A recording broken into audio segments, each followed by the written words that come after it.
the most essential thing for human beings is entertainment, and we are already there. The oldest modern form of entertainment in India is, of course, films. So we are now on the threshold of a huge burst in the business of film entertainment. Sports entertainment, I believe, will be the next to follow in India. What makes entertainment even more in focus around the world is that when an economy of a country starts to move positively, the regular people at large start to notice the entertainment format of that country because it is more readily available to see. Now with the internet and television, even more so. I do believe that entertainment is the packaging of a growing economy or a growing country. The aspect you notice and talk about the most. It happened some years back when we started to talk about Korean films. Before that, the Chinese films, and even earlier, Japanese films. The English and Hollywood films have been in focus for years now, as we all know too. So the world is looking at India. The Indian economy has done the marketing for Bollywood, and it's a great time and place to be in it at this instant. Now this is the playing field we are at. Just a bit of an introduction. The second part of my speech was to talk about Mumbai to Melrose. The road is shrinking. I wanted to use Bombay to Beverly Hills, but that kind of alliteration is not allowed, so I don't want to create any controversy, so I'll stick to Mumbai to Melrose. The road is truly shrinking. That's true, and we can see that all around us. We have Warner Brothers, Sony, and Disney in India making Hindi and regional films. Our friend Jim here, Fox and Star, has been kind enough and wonderful in starting the office with our film. My name is Khan, and I'm sure we'll do many more film productions and distribution in India, as Jim has been talking about it so wonderfully. UTV is making Hollywood films, I've been told by Ronnie. Studio 18 and Eros are venturing into tie-ups with Hollywood studios.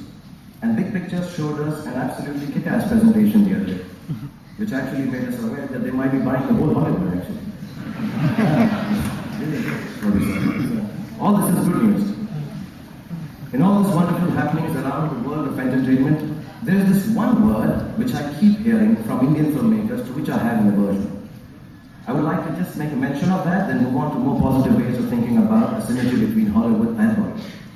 That one word or term that disturbs me is that all Indian filmmakers keep chasing an elusive dream called the crossover film. What is a crossover film? I've heard of an action film, a romantic film, a comedic or a dramatic film. What is a crossover film? I think it is nothing at all. There is nothing known as a crossover film. I don't understand it, I've never understood it, and I don't think anyone is ever going to understand this term, the crossover film. Because if there was one, Hollywood, our smarter cousin, would have already started making crossover films made in America and taken over the Indian film market. They have for years tried to bring their films and run them, as they do so successfully all over the world, in India. But they sort of have not had that kind of success for some years now.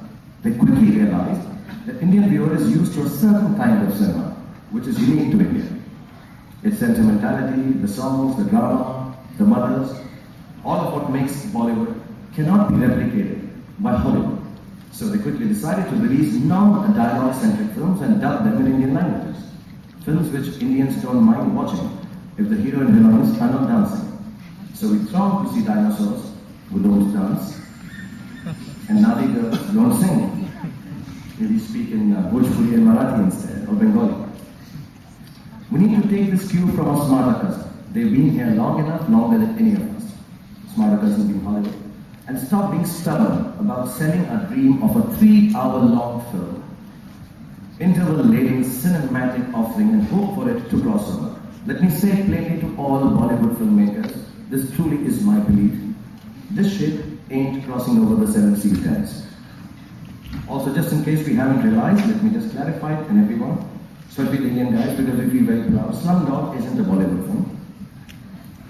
And as much as my friends Gurinder and Meera love India and Indian films, Monsoon Wedding and Pride and Prejudice are not Indian films. Bend It Like Beckham is not Bend It Like Bhajan Bhutia from any angle.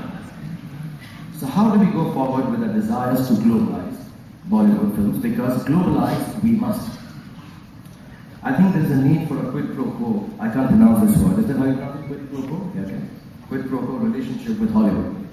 I believe we need to welcome Hollywood films with open arms amidst us.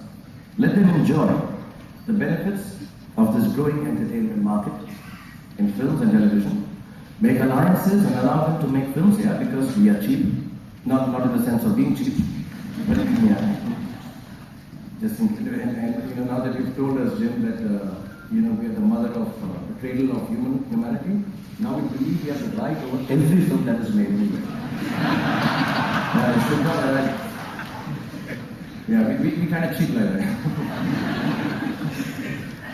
We should make alliances and allow them to make films here because we are cheap, not in that sense, but compared to the expensive filmmaking trends that they have set up in Hollywood. The investments will not be very high by their own standards, so they will be quite happy and satisfied. All of us who want to go there and make films in Hollywood, in the Hollywood style, I'm sure these studios will reciprocate and we will soon have our own Anglies from India working in Hollywood. But in return, instead of just looking at investments in our companies and films, and I may be saying something wrong here because I heard everyone talk figures, let us ask them for 3 essential skills. I say skills because I truly believe Bollywood is lagging very, very far behind in 3 very important aspects of filmmaking, and I'll enumerate them. The first one is, just like we being able to guard our film viewers from watching any other kind of films except Indian films in large numbers, Hollywood has trained the whole world in enjoying film watching in a certain format or dress code. We need to understand that format and not adhere to our own stubborn way of narratives. I don't mean the intrinsic story of our films, but the actual screenplay writing technique of Bollywood films.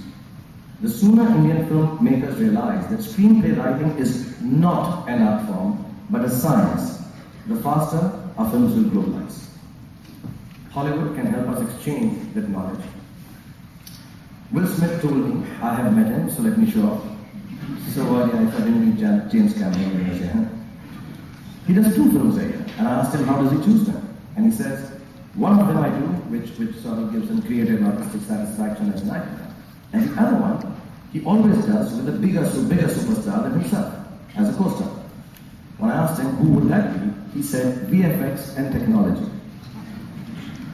And I feel so odd that on one hand, we have the biggest software developing industries of the world in this country, and somehow we are so lagging far behind in the usage in Indian films.